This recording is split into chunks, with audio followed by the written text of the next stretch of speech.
Meanwhile, police officers from Kamagambo Station in Migori County are investigating the mysterious death of one of their own, a General Service Unit officer who died and was buried a day later in a church compound.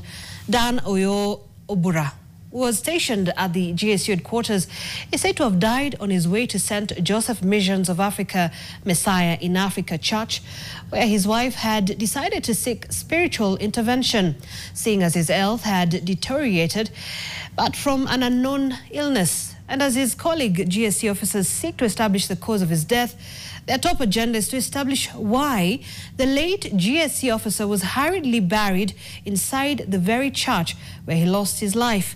The following report has been prepared by NTV's Frida Okachi. Lillian Atieno, the deceased's wife, recorded a statement with the police regarding the sudden death of her husband, who passed away on the night of March 27th while being taken for prayers due to an unknown illness. According to the police report, and I quote, "At 19:55 hours by one Lillian Atieno Olal, a resident of Narok Township, that her husband, who is a police officer, died last night while they were en route to their church.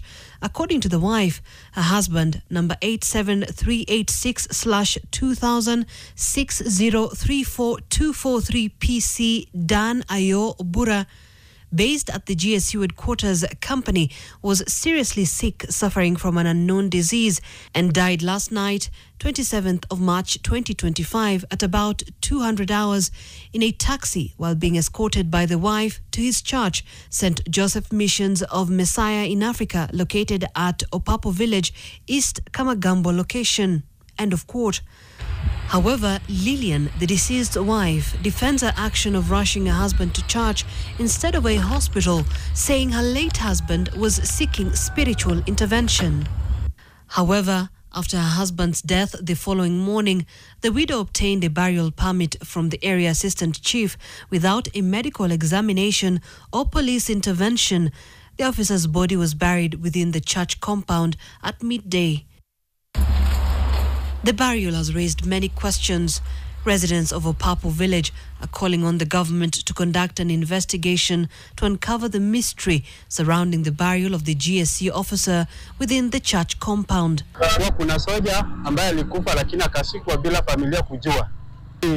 Ni kama the authority wenye wako area wanajua chenye kinafanyika huko. Ndio maana hakuna action yenye huwa inachukuliwa hapo.